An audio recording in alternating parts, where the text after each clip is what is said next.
Eto po, so far, yung mga banat nito ni Anjo Iliana. Una, challenge niya si Tito Soto na ipakita yung resibo na talagang nagpapatunay na yung kanyang sweldo bilang senador ay napupunta sa mga estudyante, di ba? Ikalawang bintang nito ni Anjo Iliana ay meron daw pong sindikato diyan po sa Itbulaga. Katunayan, nagkukwento pa siya bago raw mamatay si Bert De Leon. Matagal na pong direktor ng Itbulaga ay umiyak pa sa kanya. Ganon din yung asawa, no? At hindi lang po si Anjo Iliana ay hindi lang po ilang taon pa lang nila nakasama, no? Napakatagal po nilang kasama to sa Itbulaga. At siyempre ang pinakamabigat po yung threat ni Anjo Iliana na box reveal. Yung di umano ay iskabechi. Iskabechi nito ni Tito Soto na ito po ay nagsimula pa 2013 pa raw. Ganon din yung mga paid vloggers na umaatake dito kay Anjo Iliana. Yan po yung mga no, pero ito po ang pahayag ngayon ni Tito Soto. Diyan po sa mga batikos sa kanya. May dagdag pa pala. Kaya nakakatuwa to si Anjo eh. Ito ang bago niyang sinabi ngayon. Nagagalit sa akin si Tito Sen dahil kumampi ako kay VP Sara. Ano to? Habang buhay? Porket magkasama tayo dati, Tito Sen, at magkaibigan tayo dati. Hindi na ako pwedeng maniwala kay VP Sara? Yan po. Ang kaya pala nagagalit sa'yo. Duterte ka pala. Alam mo naman yung si Tito Sen eh, anti-Duterte yan. Okay, ano po ang sagot ni Tito Soto? Ulitin ko na naman, no? Baka sabihin nyo na naman, Badong, pati ba naman yung kabit-kabit ng mga artista? Baka nakakalimutan nyo po, hindi po simpleng artista si Tito Soto. No? Siya po ay Senate President. Ito po ay bintang sa isang Senate President na mayroon siyang kalaguyo. Meron siyang kung noon nababuyan na tayo na merong kalaguyo si Laila de Lima na hindi naman po nasa liderato ng Senado. Ngayon, wala tayo, wala lang. Babaliwalain lang din natin dahil normal lang sa mga Soto, yung may babae. Ganun ba ang treatment natin? Special ba yung mga Soto? Okay lang si Vic Soto at may kapatid. Wala tayong problema dyan. Hindi naman sila tao ng gobyerno eh. Baka nakakalimutan po natin, hindi po exempted si Tito Soto dito po sa mataas na pamantayan ng pagiging kawani ng pamahalaan. No? Mataas po masyado. Kung pangkaraniwang manggagawa po yan at meron kang kabetsin, tanggal ka po sa trabaho. Ngayon, kung itong pagbabaliwala ni Tito Sen, parang baliwalain lang yan dahil Senate President ako. Ganun ba? Okay.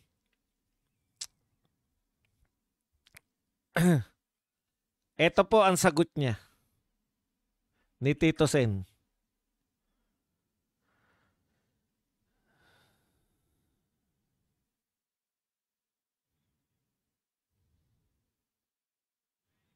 Paalala lang natin, ito yung sinabi ni Anjo. Tito Sen, ang dami mo na namang pinalabas.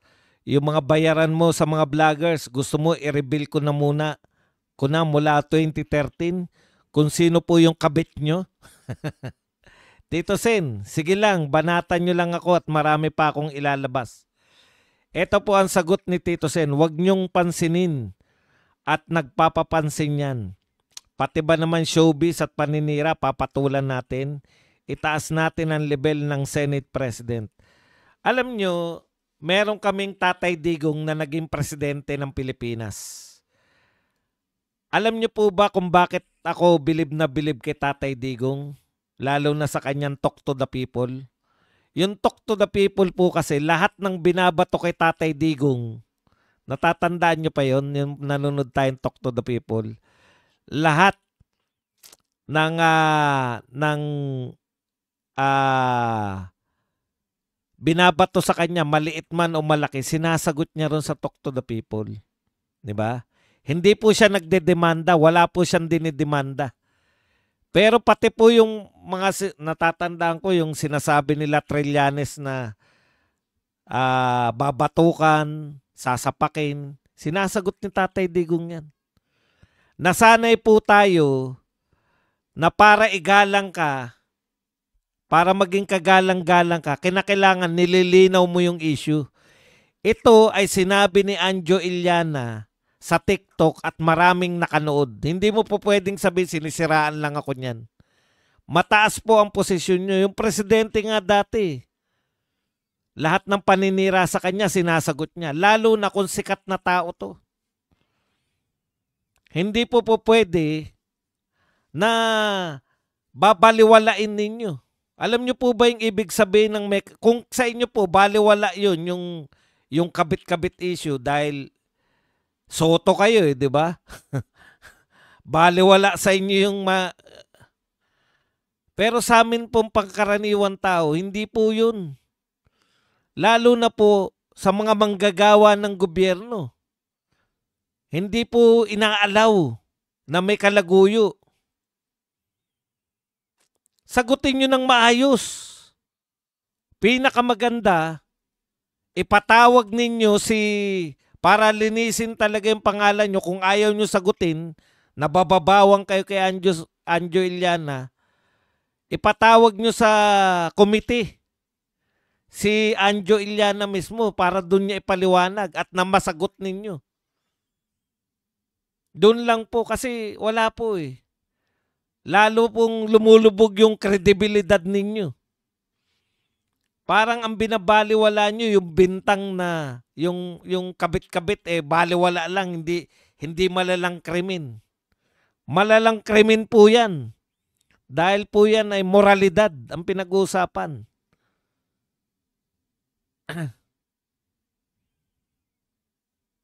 Huwag nyo pong baliwalain. Lalo pong maghinala yung mga taong bayan sa inyo. Baliwala na lang dahil sanay kayo, showbiz, sanay kayo ng kabit-kabit, ganon. Pati showbiz daw eh. Yung kabit po, hindi po immune dyan yung mga taga-showbiz. Lalo na kayong mga taga-showbiz na pumasok sa politika, tinanggap ninyo yung pagiging politiko, tinanggap po ninyo, na kayo po ay pangatlo sa pinakamataas na posisyon sa Pilipinas. Sunod po kayo sa Vice President. Kayo na po ang susunod sa Vice President.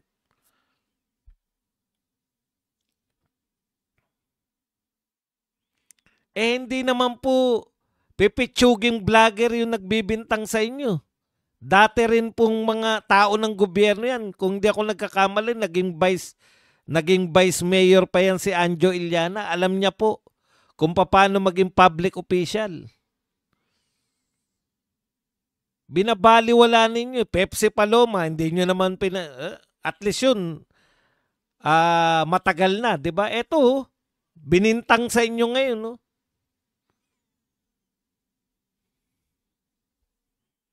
Yun yung pagkakaiba ni Tatay Digong. Sinasabihan siya na babatukan o sasapakin. Sinasagot niya kasi kailangan malinaw sa mga tao eh. Hindi po pwede. Kayo sanay na kayo na makakalimutan din yan. Parang yung mga investigasyon lang, di ba? Gusto nyo lang kalimutan ng mga tao. Hindi po obra yun. Ngayon, ano po hinala sa inyo? Totoo yung sinasabi ni Anjo kasi wala siyang takot eh. Matagal nyo siya nakasama. Sabi niya, ayan, siya pa dahilan kung bakit ka nagkaroon ng Kabetsky. Alam mo, daig ka pa ni Dilima. Si Dilima, Bagamat kaya kahit papano wala na nagpurso eh. Bakit? Inamin niya eh. Frailty sa woman. Ano pa sasagutin mo ron? Inamin niya na nga na magkarelasyon sila. Ni Dayan noon. Oh. Tapos ito, didinay, wag nang patulan, nagpapapansin. Anong klase salita yun? Mabigat po to. Kung lahat po ng pinagbibintangan, halimbawa, lahat ng imbestigahan nyo, wag nang pansinin yan at nagpapapansin lang kayo. Ganun po ba? Tama po ba yun? Hindi po naman yan mga vlogger na gusto lang makilala. Kilala na po yan si Anjo Iliana. Hindi po yan yung mga vlogger na mag-aakusa para pag pinatulan sisikat. Eto hindi eh. Sikat po yan eh. Dapat po yung tinitignan ninyo. Yung iba po, alam nyo sa ibang bansa yan, may akusasyon na ganyan na may Kabetski. Nag-resign na yan sa kahiyan. Dito po sa atin, proud pa tayo eh.